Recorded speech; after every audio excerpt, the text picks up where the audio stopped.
Awal mula terjadinya Maluku angkat senjata dimulai ketika Portugis yang datang ke Maluku pada tahun 1521 di wilayah Ternate. Tentu saja, kedatangan Portugis disambut baik oleh rakyat Ternate kala itu.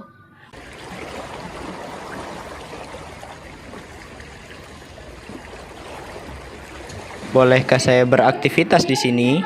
Boleh.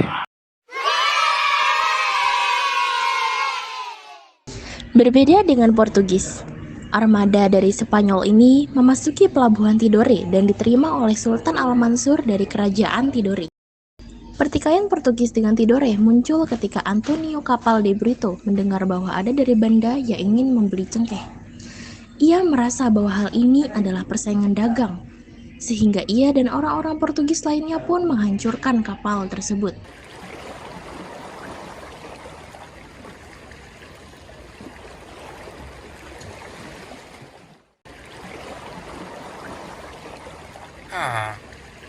Ada perlu apa kamu kemari, kawan? Cuman mau beli cengkeh aja kok. Tak boleh. No, that's a big word.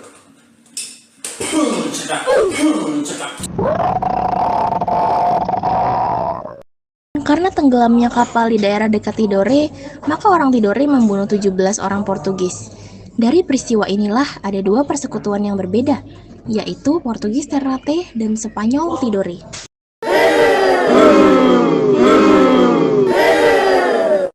Setelah beberapa kali terlibat dalam konflik, akhirnya dibuatlah perjanjian damai, yaitu perjanjian Saragossa, dan Spanyol pun keluar dari Maluku.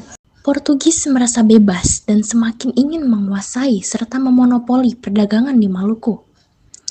Keserakahan dan ketamakan Portugis inilah yang membuat rakyat Maluku angkat senjata.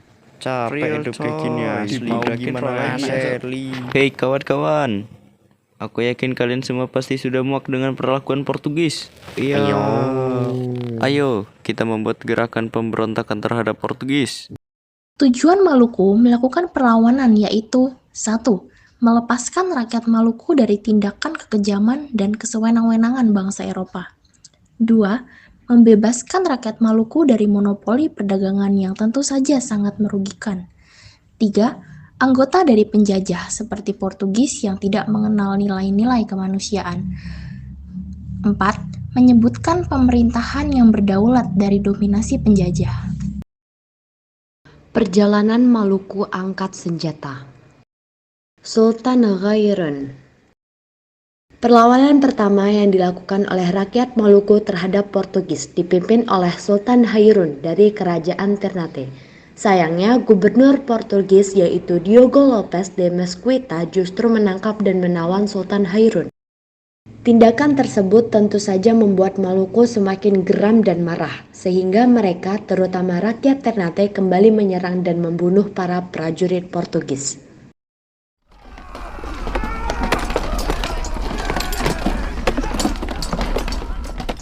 Karena merasa Portugis keahliannya, akhirnya mereka pun menawarkan perundingan kepada Sultan Hairun. Namun ternyata dalam proses perundingan tersebut Sultan Hairun terbunuh di banteng di tempat perundingan tersebut berlangsung.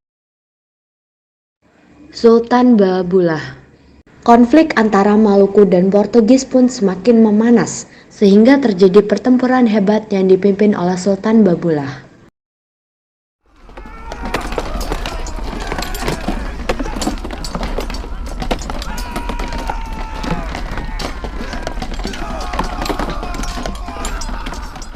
Sultan Babullah pun melakukan serangan besar-besaran terhadap Portugis dengan memblokade benteng-benteng di Ternate, seperti benteng Toluco, Santo Lucio, dan Santo Pedro.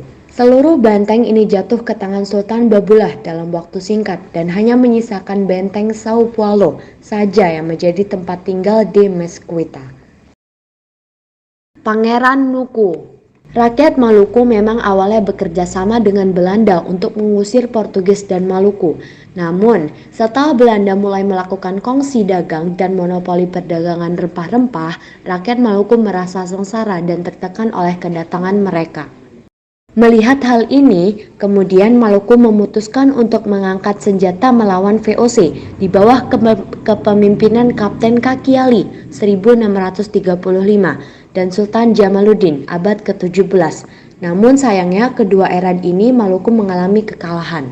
Hingga akhirnya pada akhir abad ke-18, tepatnya pada tahun 1797, rakyat Maluku kembali melakukan perlawanan besar yang dipimpin oleh Pangeran Nuku dari Kerajaan Tidore. Pangeran Nuku menggunakan strategi politik divide et impera, sama dengan strategi yang dilakukan bangsa Barat untuk melawan Belanda.